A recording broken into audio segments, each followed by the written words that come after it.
तो एबे अकाउंट खोलने को हेले तो सर्वप्रथम ट्रस्ट डाउनलोड करा पड़ो। ट्रस्ट डाउनलोड करवा तो प्ले स्टोर चाहिए आम ट्रस्ट सर्च करदे प्ले स्टोर जावा और ट्रस्ट में सर्च करदे। ओके तो ये मो ट्रस्ट वॉलेट सर्च कर दूची। तो ये सर्च कला डाउनलोड कली डाउनलोड कर सारा ये ओपन कर दूची। ओपन कर सारापर ये स्किप सब करदे।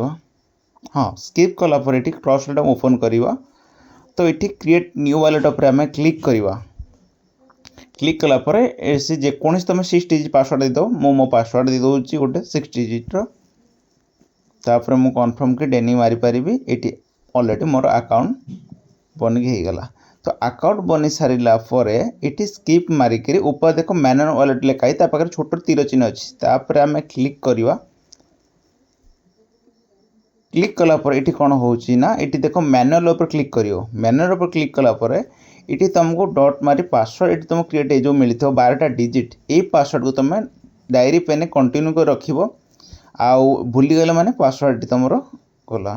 तो ये तुम पासवर्ड टाक मन रखीदेव 12टा पासवर्ड डिजिटा तुम आपको मन रखीदेव 1 नंबर आउ 4 नंबर 7 नंबर आउ 10 नंबर ये 4टा तुम क्वेश्चन में पचार कि तुम पासवर्ड मन रखीच कि ना। तो 1 4 7 10 तो ये मो पासवर्ड मुझे चेक कर दूची।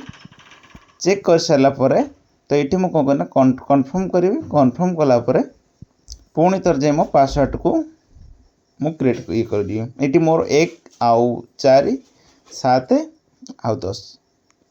तो ये कर सारे मुझे कन्फर्म कली तो भूल हो गला लास्ट पासवर्ड कन्फर्म करदे। ठीक अच्छे एवं मो पासवर्ड ऑलरेडी बनीगला।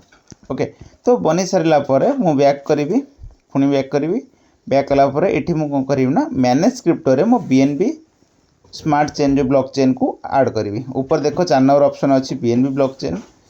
तो तापर मुझे क्लिक कले सारापर सीटी कौन करना मो BNB एड्रेस आनी BNB एड्रेस आने शो न कर आउ थे क्लिक करदेव हो देख तले अच्छे सेंड अच्छी रिसीव अच्छी आम कौन करवा ना जहाँ को पेमेंट करचे आगे रिसीव एड्रेस कॉपी करी आम ता कति पठेदवा। ओके पठे सारापर तो ये आमर कम सरला फास्ट कम सरीगला। सेकेंड आम व्हाट्सएप को जीवा व्हाट्सएप रे ता नेम सर्च करी तुम पेस्ट कर जमती लाइव रे मु कर पेस्ट कलापर ये कौन हम ना जहाँ को तुम पेमेंट पठेचे ता कति पड़ेगा। तो ये कौन करना रिसीव एड्रेस मु कॉपी करी आउ थे ट्रस्ट वॉलेट मुझे ओपन करदेली।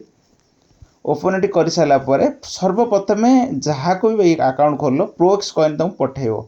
प्रोएक्स कॉइन न पठेले तुम रेफरेंस इनकम मिल ना आ थे भूल है मैंने गला। तो ये जमती मु प्रोएक्स कॉइन पर क्लिक करुच्ची एड्रेस पेस्ट करी पेस्ट कर सारापर प्रोएक्स कॉइन गोटे क्लिक करदेवी। तो ये गोटे प्रोएक्स कॉइन मत मिली था। तो ये प्रोएक्स कॉइन उपर गोटे क्लिक करी नेक्स्ट करी नेक्स्ट कर सारापर कन्फर्म ये मोर पासवर्ड देली। पासवर्ड देलापर प्रोएक्स कॉइन पड़े जहाँ भी सर्च प्रोएक्स कॉइन न सर्च रिफ्रेश करदेव ना ब्लॉक चेन ने ऐड करदे प्रोएक्स कॉइन बाहर पड़ो। ओके तो मो प्रोएक्स कॉइनटा ता गति पड़ेगा जहाँ को मु रेफर एड्रेस आनी। तो ये कौन करी ना सेम एड्रेस को मुझे डॉलर पठेबी ये मो अकाउंट मुझे लाइव रे डॉलर पठेबी। तो ये मुझे एड्रेस पेस्ट कर मुझे $20 मु पेस्ट करी कारण ऑलरेडी जी मतलब पेमेंट करी तो जे पेमेंट करथिला ता $20 ताको सेंड करी कन्फर्म करी। तो ये कन्फर्म कर सारा ठीक अच्छे ये ट्रांजेक्शन डिटेल प्रोसेसिंग टी नौ ऑलरेडी हो सारा। तो रिफ्रेश करदे डॉलर जहाँ अकाउंट आम पठेले ताको आम BNB पठेबा कहीं आम जो कम करछे BNB smart chain block chain उपर कम करछे डॉलर BNB टिके ताको मैक्सिमम दरकार। तो सीटी आम कौन करना 0.0001 आम ताको 7 टंकार BNB देले से ट्रांजैक्शन आराम से कर परियो। तो सीटी कौन करवा ना तो आम ये कन्फर्म करवा कन्फर्म कर सारा Incoming call for Lucky Cell identified by Truecaller. Process हो गला। प्रोसेस हो सारा आम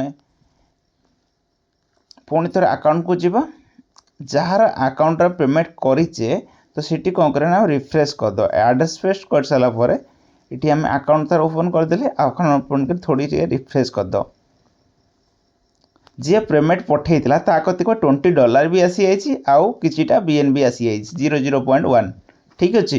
तो एबे आमर काम हो कि आम टेलीग्राम को जीवा। ठीक अच्छे। ऑफिशियल एबे आल्गो ट्रेडिंग जदि आम वॉलेट खोलिया चाहूचे ताले एबे अकाउंट को गले आम फास्ट कौन करें टेलीग्राम को जावाक पड़ो। तो सर्वप्रथम आम जीवा टेलीग्राम को जीवा। तो ये मो टेलीग्राम टा ओपन कर दूसरी। तो ये मो टेलीग्राम ओपन कर सारापर एलबीआई आल्गो ट्रेडिंग सर्च करे ये मुझे स्टार्ट बटन पर क्लिक कली। स्टार्ट बटन पर क्लिक कलापर ये देख दुईटा ऑप्शन आबीआई बॉट एक्टिवेशन आसूची एबीआई डिपोजिट एड्रेस।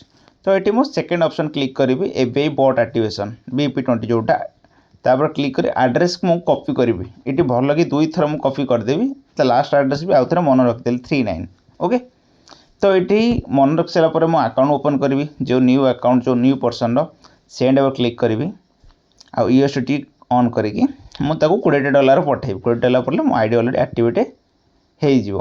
तो ये मुझे 20 मारी नेक्स्ट करी